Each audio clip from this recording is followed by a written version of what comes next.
Pessoal do terceiro, tudo bem com vocês? Espero que estejam com saúde e com foco. Então, a semana passada eu pontuei a crise de 29, os problemas que ela gera nos Estados Unidos, a crise violenta da economia americana baseada nos moldes liberais, ou seja, que o Estado não deve interferir muito na questão da economia. O Estado deve cuidar de saúde, de educação e de uma certa forma de segurança pública. Então a crise de 29 ela gerou no mundo uma violenta recessão.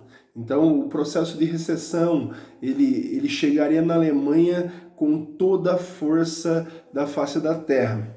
Diz a lenda que precisava de milhares de marcos para se comprar $1 que já não se valia quase nada, que não valia quase nada. Ou seja, a economia alemã ela se recuperou um pouco dentro da chamada República de Weimar, que iniciou a partir da derrota alemã lá em 1918. Então essa República de Weimar ela tinha problemas sérios também com relação a hegemonia, com relação a se manter, com relação a criar uma identidade. Então, na Alemanha começou a surgir movimentos paramilitares. Um deles eu subi lá no Moodle para vocês. Eu pontuei lá, são as Freikorps. Tá? Então, as Freikorps são forças paramilitares surgidas tanto dentro do seio da Marinha quanto no exército. Então, a desmilitarização da Alemanha proposta por Versalhes, ou seja, a Alemanha não podia ter um exército com mais de 100 mil homens mobilizados, a Alemanha não podia ter força aérea.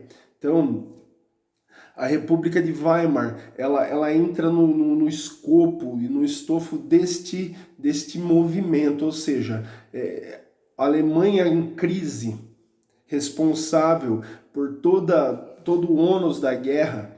Então o Tratado de Versalhes, em vez de ele vir para servir, de certa forma, de um momento de busca de paz, ele acirra ainda mais os ânimos. Então, como não houve uma rendição aberta e incondicional da Alemanha na Primeira Guerra Mundial, muitos militares acreditavam que tinham saído os vencedores da guerra. Então, o exército ele não foi, as forças armadas alemãs elas não foram acusadas de derrota. Então, a derrota alemã ela passou a ser ônus de um complô judaico, de um complô de comunistas. Então, a ideia de derrota alemã nunca coube ao exército alemão. Então, as Freikorps, elas vêm no bojo, elas vêm no cerne, no alicerce desta visão de não capitulação, ou seja, a Alemanha não se rendeu de forma incondicional à França, nem aos Estados Unidos e nem à Inglaterra. Então as Freikorps são movimentos paramilitares que dariam suporte para a lenta uma lenta, mas de certa forma segura expansão do nazismo. Então, em momentos de crise de hegemonia, onde não se sabe muito bem quem está no poder, é muito assim, líquido certo que pode surgir uma terceira força, uma quarta força, e o nazismo foi exatamente isso. Então, o fenômeno nazista ele começa já com a derrota alemã, lá em 1918, ele vai se ampliando até chegar em 1922, quando os nazistas tentam um golpe chamado Putsch da cervejaria. Então, através de uma cervejaria em Munique, na Baviera, os nazistas tentam chegar ao poder, mas eles são detidos e o Hitler é encarcerado. E nessa prisão dele de 23 a 26 é onde ele escreve, onde ele dá um indício, ele dá um norte, ele cria o esqueleto do que seria o poder nazista, através de um livro chamado Mein Kampf. O Mein Kampf significa minha luta em alemão. Então, Mein Kampf, ele é nesse livro que é o testemunho de vida, que é o testemunho e a percepção do Hitler. Então, é no Mein Kampf que está a estrutura do nazismo. Então, o nazismo ele não chega ao poder por acaso. O nazismo ele não é uma obra do acaso. Hitler não é uma obra do acaso. O antissemitismo, que é esse ódio a judeu, ele não é algo tipicamente ou somente de alemães. A Europa odiava judeus.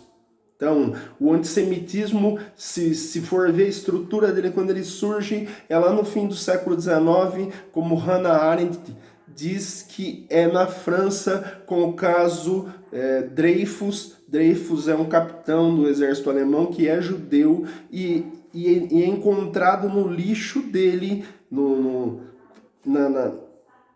setor administrativo onde o Dreyfus trabalha, encontrado elementos de uma suposta traição, como se o Dreyfus fosse um espião que servia a Alemanha e a França. Então, Dreyfus como francês servindo de espião à Alemanha. Mas o que se nota ao longo do processo é que o antissemitismo, o ódio entranhado a judeus, e a Hannah Arendt, ela fala sobre a questão do judeu estar muito associado aos Estados-nação, e essa associação geralmente, enquanto banqueiros, enquanto grandes industriais, quando o judeu ele cai em desgraça, o Estado cai em desgraça com a população e o nacionalismo ele vai crescendo, os nacionalismos vão crescendo, o judeu ele cai em desgraça porque o judeu está muito atrelado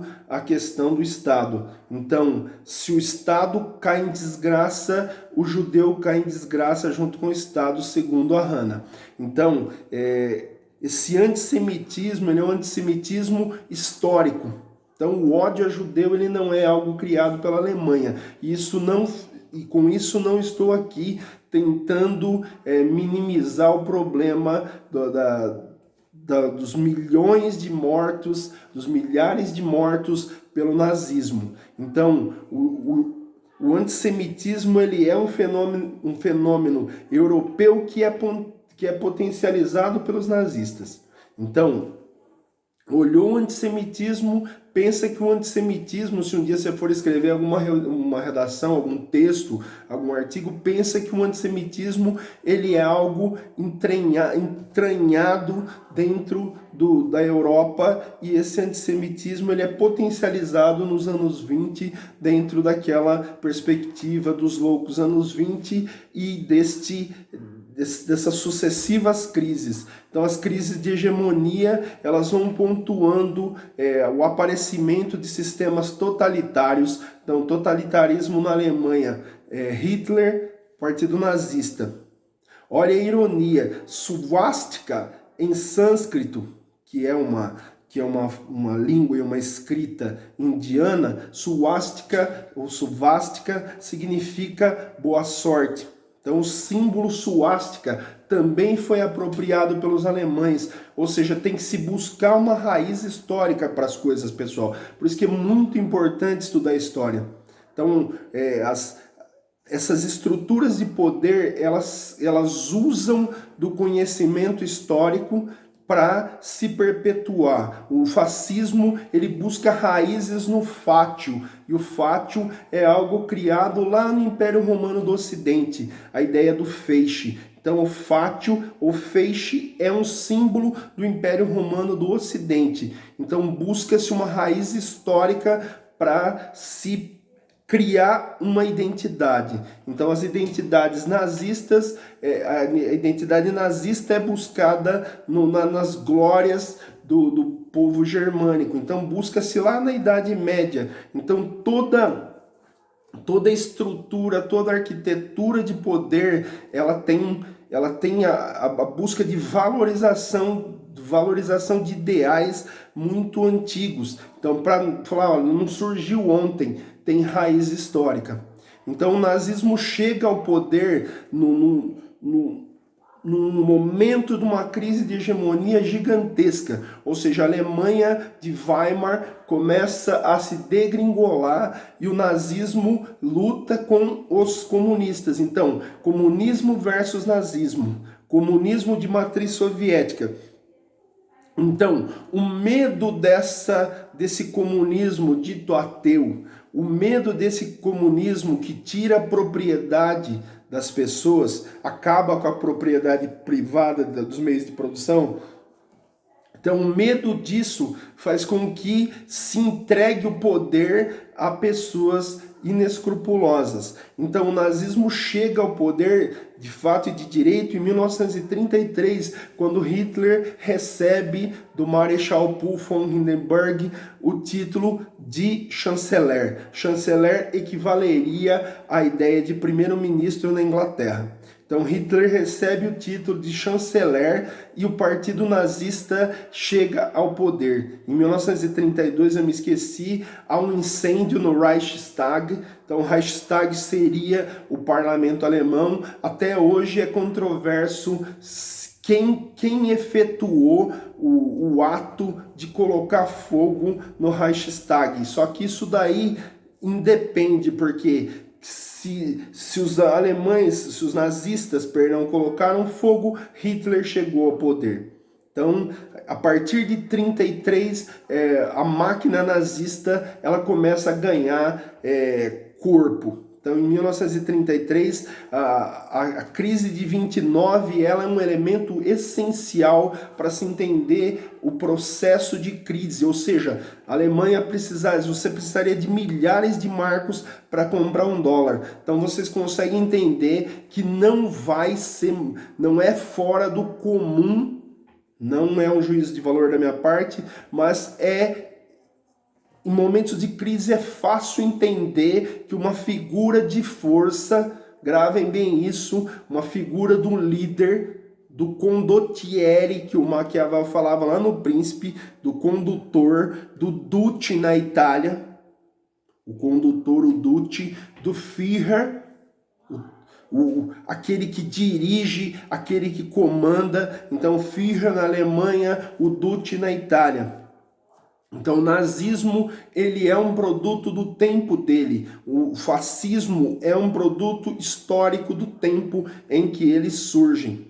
No Brasil, o getulismo, Getúlio Vargas, é um produto histórico. Então, não se pode entender nada desses elementos se não pontuarmos a chamada crise de 1929. Então, a crise de 1929 ela é o vetor e o indutor das problemáticas que virão a seguir.